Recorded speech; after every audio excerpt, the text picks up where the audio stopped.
Shalom, salam sejahtera sahabat inspirasi.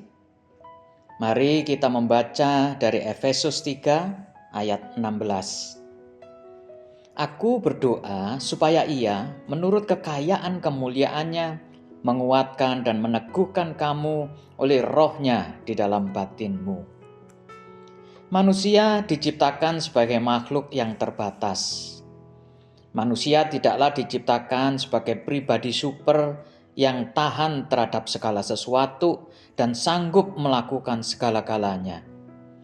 Contoh keterbatasan kita sebagai manusia, misalnya, saat kita beraktivitas seharian membersihkan rumah, mengangkat dan memindahkan barang-barang, maka tubuh kita akan merasa lelah dan butuh istirahat.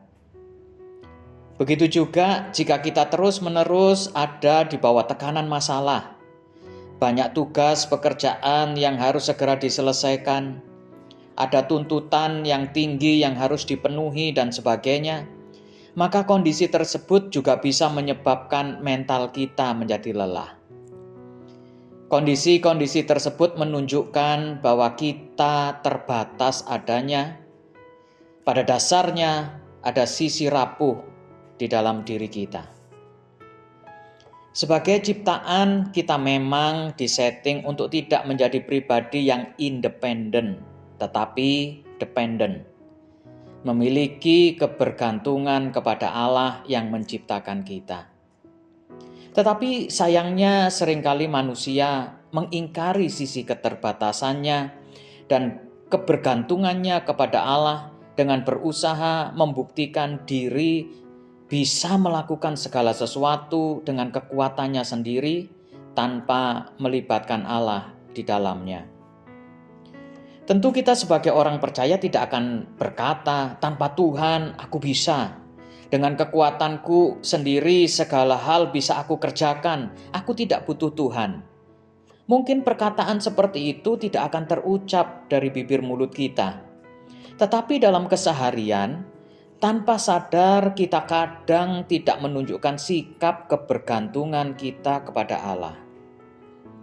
Ketika kita merencanakan sesuatu tanpa meminta pimpinan dan petunjuk Tuhan, melakukan pekerjaan, pelayanan, ataupun aktivitas lain tanpa didahului berdoa, atau sikap-sikap lain yang lebih mengandalkan kemampuan, pengalaman, koneksi kita lebih daripada Tuhan, bukankah itu contoh perilaku yang berlawanan dengan sisi kebergantungan kita kepada Allah?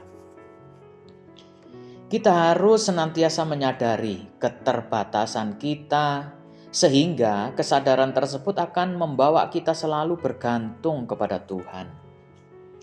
Nats bacaan kita hari ini merupakan doa Rasul Paulus supaya jemaat Efesus dikuatkan dan diteguhkan oleh Roh Allah, sehingga mereka diperkokoh lebih dan lebih lagi dalam mengalahkan godaan duniawi, dalam menanggung penganiayaan, dalam melakukan tugas panggilan sebagai orang percaya, dan sebagainya. Kekuatan rohani yang mengalir dari Roh Kudus inilah yang kita butuhkan untuk kita dapat terus maju dan bergerak. Untuk kita tetap bersemangat dan tidak menjadi tawar hati. Untuk kita tetap berpengharapan dan tidak menjadi putus asa di tengah-tengah tantangan dan pergumulan kehidupan yang semakin tidak mudah. Pertanyaannya, melalui apa kekuatan rohani dari Roh Kudus tersebut akan kita alami? Jawabannya adalah melalui doa. Berdoa adalah wujud kebergantungan kita kepada Allah. Karena dalam doa kita menyadari kelemahan dan kekurangan kita. Dalam doa kita mengakui keterbatasan dan kerapuhan kita. Dan dalam doa kita memohon pertolongan dan menyatakan kebergantungan kita sepenuhnya kepada Allah. Oleh sebab itu di momen Pentakosta ini, ambillah keputusan untuk kita selalu bergantung kepada Allah dengan selalu berdoa, memohon agar Roh Kudus semakin semakin lagi menguatkan dan mengokohkan kita. Mari kita berdoa. Tuhan Yesus, ampuni kami jika kadang atau bahkan seringkali kami mengandalkan kekuatan manusia. Kami mau terus belajar untuk selalu bergantung kepadamu dan mengandalkan Engkau, ya Allah. Kami rindu selalu mengalami kekuatan Roh Kudus lebih dan lebih lagi. Dalam kasih karunia-Mu kami memohon. Amin. Tuhan Yesus memberkati.